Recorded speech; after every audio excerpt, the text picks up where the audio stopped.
I really hate this time of year. It's not going to the mall, it's not the family, it's working with him. Happy birthday! So yeah, I guess the other day he's driving and his little magic hat gets knocked off. Apparently he goes comatose or something. Crashes right into my 97 Mazda Miata. Typity type, type, typity type. Look at that email goes. You know, he didn't even show up for most of July and August. He got a doctor's note for heat allergies. God, it's freezing. Oh! Come on! Ah, don't make me thumpity thump you! My ass. But I gotta tell you the truth. I finally found a way to get him off my ass for the day. It's like a big happy parade. Steal his ID badge. Hey, let me in. I forgot my badge. You gotta love Christmas in California. It's kind of warm out here. It's a little warm.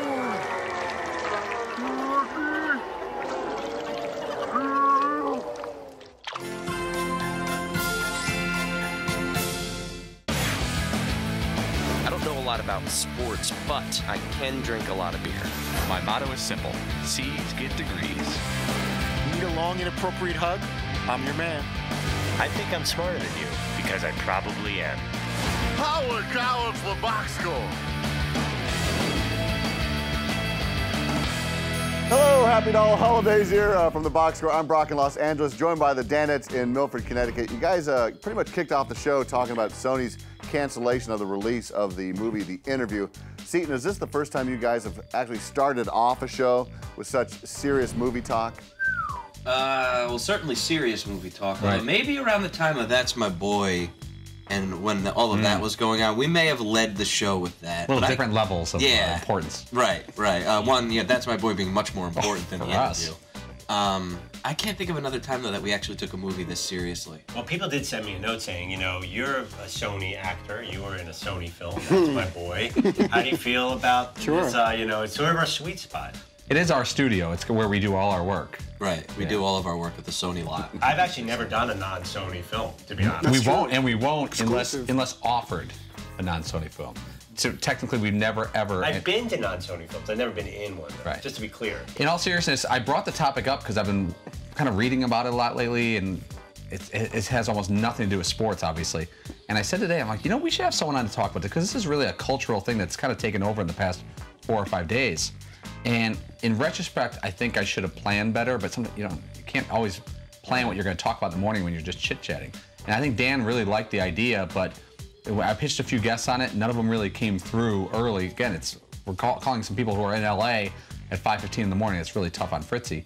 So we kind of went into it a little bit half-assed, which is okay with, you know, Jay Cutler, but it might not be okay with North Korea, Sony, and the, you know, freedom of speech and all those kind of things. So we were kind of flying by the seat of our pants on that topic, and I kind of wish we had a mulligan on that one.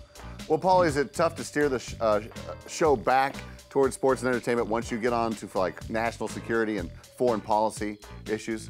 It absolutely is, Brock, because there's not really a segue, and also when Dan wants to do something, there's not really much steering that any of us can do. We could hint, we could coerce a little bit, but if Dan's onto something, he's going. He always says, I'm the dictator when the red light's on.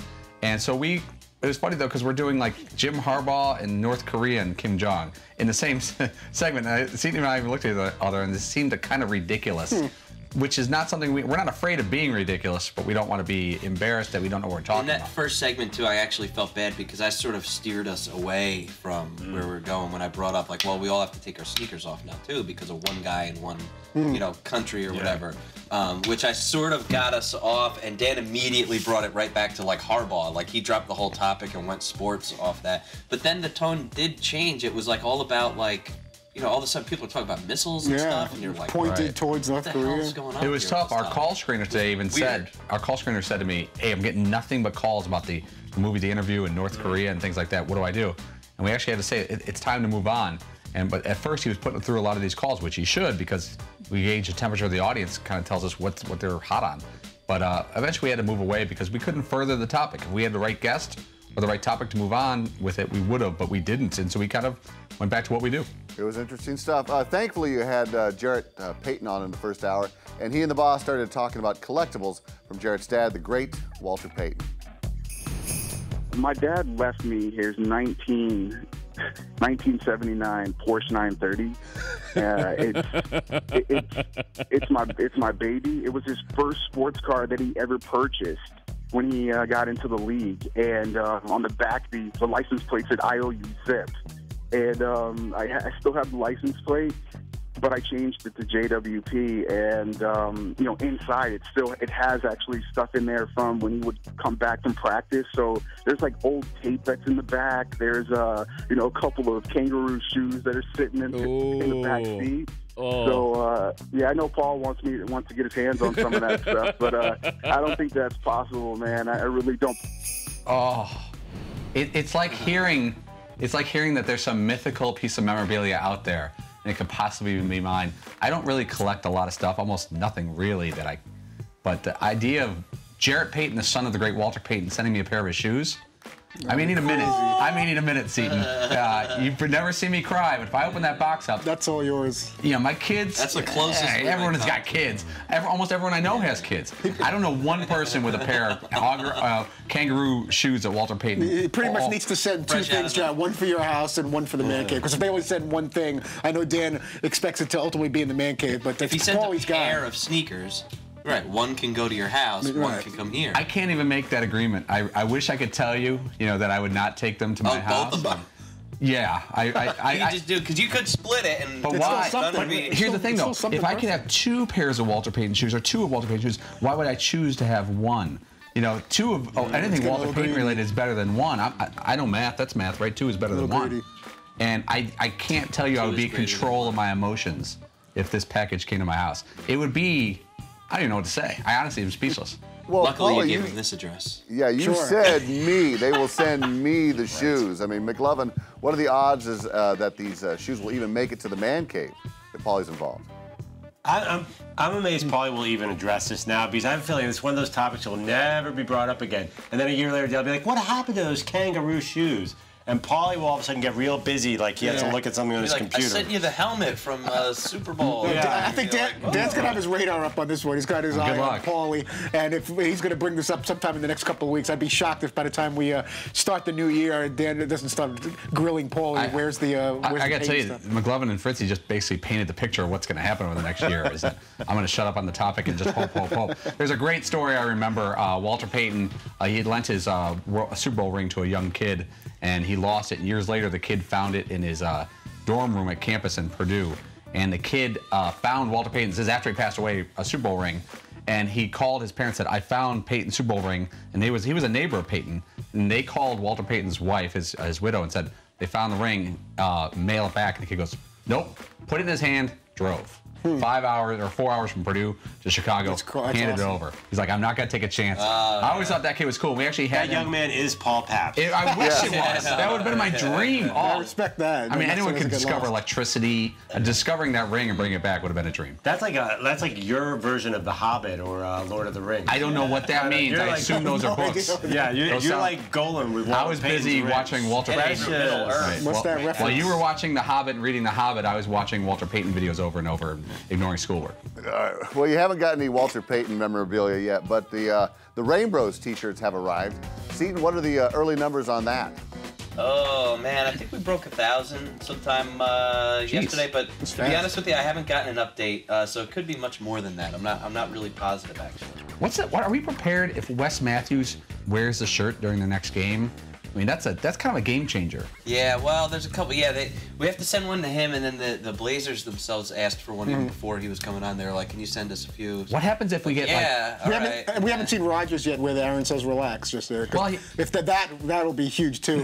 That would be beyond huge. That would be if Aaron Rodgers somehow endorsed that shirt. I don't know what we would do. That would be insane. We'd sell a lot of them. Yes, that's what we do. What's up with our boy Paul Allen? Didn't he promise? Now, was it an actual promise, or is that something we completely made up out of the blue that he was going to buy 10,000? That was made up. That was more of like a dream.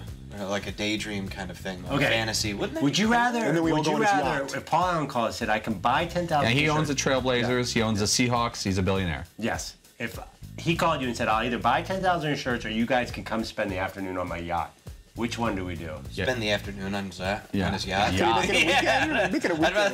rather hang out on his yacht than sell 10,000 shirts. Yeah. With supermodels. All right, well, maybe he watches the box score. An invitation is coming. I would like to get my hands on one of those Rainbows t-shirts. Coming up, the Man Cave has a new mirror, and Fritzy has a lot more confidence.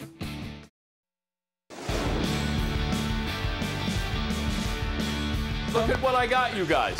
Look a full-length mirror. I got you a full-length mirror. What's that all about, huh? Yeah. Just so you can check out.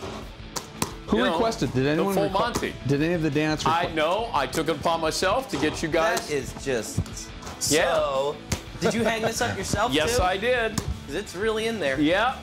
We are back here on the box score. Thank you, Over Segment Shipping, for getting this to me. If you're out in Dan Nation and you are a plus size, all sizes can be taken care of. This is proof. All right, well, you guys got a new man cave, or a mirror in the man cave. Fritzy, have you checked yourself in that thing yet? I did briefly check myself out, and initially I thought this is cool, just in case, you got something hanging from your nose or you got a little sleeper, crunchy thing in the corner of your eye to try to look your dance best when you go back to your seat and you're on camera. But then I started thinking about what goes on in the restroom. I can't speak for the rest of the guys, but at least what I'm doing in there, and I don't think it's very comfortable to watch yourself in various poses or in various state of relieving yourself. The way that mirror is set up, especially a full length, it can really capture a lot, and there's nothing, you don't really need to see yourself in real time doing stuff. So. Well, that mirror may be showing a darker side of yourself, maybe your inner snark, because today you had no problem taking a shot at the boss. From Mason, Ohio, the Fighting Comets of Mason, Ohio. Don't mess with it. C-O-M-C-O-M-E-T-S. We're called the Comets, yes. We're called the Comets. C-O-M-C-O-M-E-T-S. Great memories. Great memories. Yeah, Fritz. Is that where all the Bengals/Browns fans congregate? Wow. A shot at you. Yeah, I went there. Feeling pretty cocky, aren't you? A little bit. Yeah. I'm a Bengal fan. I'm a Brown fan. I think you know where I was going. Okay. Unbelievable. It's been like a 2-week period of Friday Fritzy. Yesterday, I think he had 3 or 4 lines. Yesterday, my favorite Fritzy line, he actually said on air, I think he's about Phillip Rivers. I think he's busy not winning AFC West titles. I couldn't believe the show's booker said that. That's a mean, snarky joke. Is he becoming like you guys? Hopefully, but you have to remember, this is not Friday Fritzy. This is Countdown to Holiday Break Fritzy. This is notorious. Pretty good guess. Jabs all over the place. Get them in now because I don't have to pay. These guys won't remember it afterwards during a nice week break. They're not. And you know what else too? We're gonna give it back to him anyway, regardless of whether. I might as well get one in once in a while. Yeah. But Paulie's very right. It's that countdown. It's the time of the year. It's the holidays, and the pressure of the 5-day week of booking guests is where and sometimes we'll have 3, 4, 5 guests on a day. So you do the math on what we're trying to accomplish in a given week. It's nice to know that we've got some time off coming up to be with family. Too bad we don't all have that pressure. Yeah, no. We do all have that pressure, but I'm surprised they were giving us a vacation. I mean, it should really just be for Todd because that's not what I meant at all. They did consider it. Yeah. Well, you had that 2-month vacation a couple years ago. Remember when you took 2 months? Paulie, you voiced some concern about having that mirror in there. Are you going to use Dan's bathroom more often? Ooh, that's even more dangerous. Dan's bathroom is a world into itself. Let me tell you something. Dan's bathroom is no prize. Dan's bathroom is not clean, is the word I'd use. It is definitely Dan's bathroom. A lot of hair products. Hair products, hair. It's definitely better than the other bathroom. No, way better. Well, I'm going to go ahead and say no and disagree with you on that one, because Dan's bathroom, when it's cleaned, is pristine. When it's not, is really not. You know what? Dan's bathroom has one huge advantage that the other one doesn't, okay? There's the window in the bathroom is positioned in Dan's bathroom so no one can actually just look down and see exactly what you're doing. Our bathroom, anybody walking by, like you're there doing your business and like, hey guys, how you doing? Good to see you. There's a certain amount of privacy in Dan's bathroom. You don't like the communal aspect of our bathroom? As a matter of fact, no, I don't. Yeah, that window, the curtain drape, whatever that thing is, does not really close. No, the FedEx guy shows up and, hey Bert, how are you? I'll be out in a second. You can just leave it there. Due to the shutter angle, when you're seated in your business position and anyone over 4 feet tall was standing in that deck area outside walking into there's a couple of doors that go to a couple different rooms out there. They can see clearly into your business, and it's good for security because if someone was trying to break in, you'd be first man on the scene. Unfortunately, you're head pants down. You get a lot of work done down there too. Sometimes I'll come and have booking discussions with Todd. I'll just go out on the deck. Crack a window. I think Tim Cobb will call me tomorrow at 10:30. A lot going on with the Giants. Let me just finish up. I'll be right there. Oh yeah, hold on. I'll send them a note. Stick around. It's a movie-themed Know Your Row next.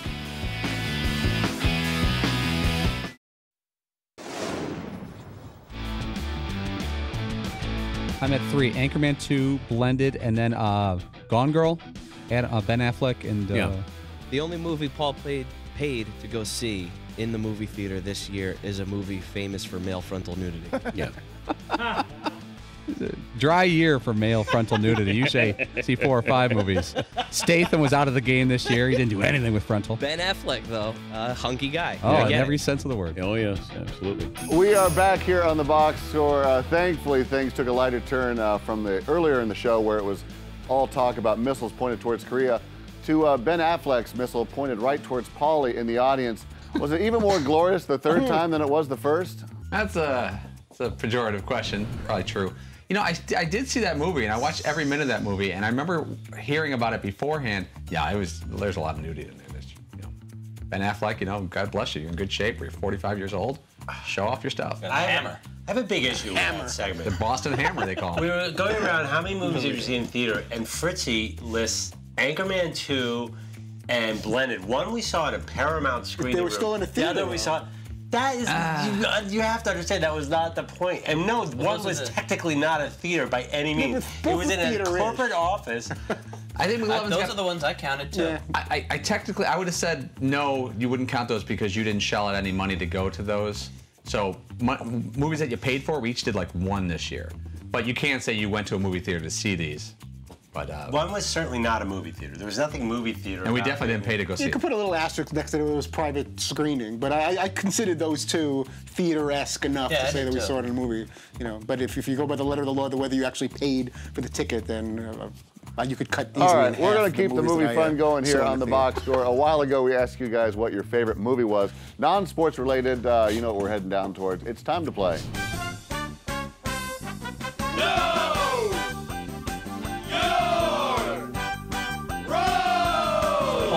Favorite movie. I don't remember the answer. First up, it's the back up. It's the back row. McLovin, what was Fritzy's favorite movie? Well, I mean, the first one that jumps to mind is Private Lessons. Yeah, that's what I was going to say. Good guess. That's I don't know. Sylvia. Sylvia Crystal. I honestly never heard Fritzy mention any other movie. He likes Willy Wonka. He likes Willy Wonka and Private Lessons. He should like a movie about like Summer of '42 about growing up in Brooklyn or a Neil Simon thing. But I'm gonna say Private Lessons. Private Donuts. But you're right. The guess was it Private Lessons? I'm gonna say. I don't know why Endless Love comes to mind with Brooke Shields. I had a major crush on her growing up. It's probably not my favorite, but that's one of the first non-sports movies that comes to mind. I'm going to also say The Shining. I should probably say The Shining because that's just the scariest movie I've ever seen. And other than a little tennis ball being rolled in one of the scenes, I don't think that was really considered a sports movie. So, yeah, The Shining. Yeah. How many did you pick? I narrowed it down from like 11 to like 6, but then for the purpose of this particular game, I know I had to pick one. Yeah, that's. I had a much longer answer. Endless Love is really. I don't know where that came from, but Brooke Shields. But she was probably too young back then. But I was also young, so it was not okay. probably too young. No, when that came out, we were both, young. Right, but when you watch it now, it's improper. You can't really watch it now. You can't. You thought it was a great movie? I thought she was great. The movie could. But you also had to watch The Gentleman in the film with Christopher Atkins. Okay. All right, moving on. But The Shining spooked the crap out of me, and it still does. I can't watch that alone in the dark. And a tennis ball, you're right. Didn't make it a sports movie. Okay, front row, your turn. Paulie, what is Seaton's favorite non-sports movie? I've been thinking about this for a couple minutes when you started this, and this is really tough. I was gonna go with Ferris Bueller, but I think that's a little early for Seaton. I don't think I have this right, but I'm gonna go with True Romance. Mostly because I like it. Was it True Romance? Favorite non-sports movie? Oh, without doubt, Animal House. Animal House is probably the greatest movie ever made. Damn it. Is it Animal House almost so great it's implied that that's number one? It should actually just be taken We don't off the put list. it onto the list. Yeah. It should just be That's taken like off the debating list. greatest player ever. It's like the Michael Jordan. Yeah, okay, Michael Jordan. Okay, but really, after Michael Jordan. Good call. It's a good out for me. category. Yeah. Which Still wanna show me True your Romance been in cucumber? your top 5? Back row, back to you. Fritzy, what's McLovin's favorite movie? Honda Civic. Honda Civic. Accord. He's probably picking some, you know, One pick. strange, one choice. unique kind of movie that we would never guess. You know, I wanted to say Subtitles. Goodfellas or Godfather, something like that, but then I was thinking Benny and June, but I'm going to go with Like Water for Chocolate. That's a good I'm guess. just going to say, is Fritzy completely wrong? My favorite movie of all time, I'm going to have to say The Graduate, starring Dustin Hoffman, directed by Mike Nichols. Benny and June was a terrible guess. Like Water for Chocolate. Like Water for Chocolate. Is that the kind of movie you think I go see? Yes, I do. Yeah. Like Water for Chocolate. Like Water for Chocolate was awesome. Very romantic. Anything with subtitles and... That's your thing. And, He's very Johnny bright. Depp. It's not meant to be a diss. He's very bright, and he appreciates things that the rest of us may not particularly Johnny enjoy. Depp. Last one for the front row. Seton That felt like a Paulie's dig. favorite movie. Oh. I don't remember what I answered. Yeah, I have no idea. Transporter 1 or 2? Right, there's something involving Jason Statham and male frontal nudity. Yeah, that's Paulie's A-Team in the movie. I'm gonna actually just go back to another comedy classic and say Caddyshack. Oh. Was it Caddyshack? Was it Caddyshack? I don't know. Goodfellas. This is tough. I mean, depending on when you ask me, I don't know what the answer is going to be. I didn't know what I answered. There's so many movies. I was thinking about Cool Hand Luke, but I thought I was trying to be cool by saying it. Goodfellas is right in the Animal House category. Does that even count? It's almost assumed. It's like saying I have a thumb. I mean, yeah. Right, yeah. All right, No, nice try, nobody everybody, is but Godfather. everybody loses. After this, we're all going to win because Paulie has another holiday tip for y'all.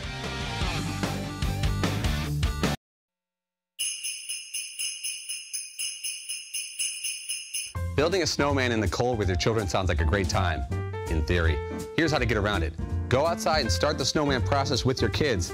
Then run back in and watch a lot of NFL football, but look at them through the window to make sure they're safe.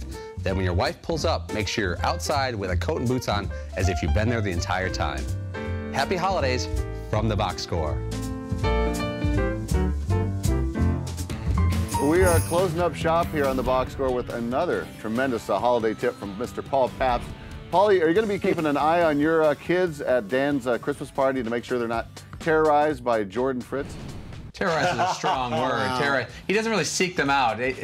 Seton was right that I can't put my kids in position to put their fingers over the lip of the pool table. But when I asked Jordan Fritz a couple times, I go, "Can you ease the rocket balls around?" And he just laughs at me, not sure what else to do. I think he gave you the middle finger at one point. Yeah, it's hard to say. doing that. I'm gonna have to give Jordan a good talking to. It's the holidays, and even if it wasn't, everyone's got to play nice. All our kids are together. The When rest of someone the else year, is he home- could hurt my young but children. specifically because it's Christmas time, let's all not injure each other and be in the hospital for the holidays. We don't want that. All right, before we go, there were a lot of callers on the show today, but we have one in particular that is our new favorite.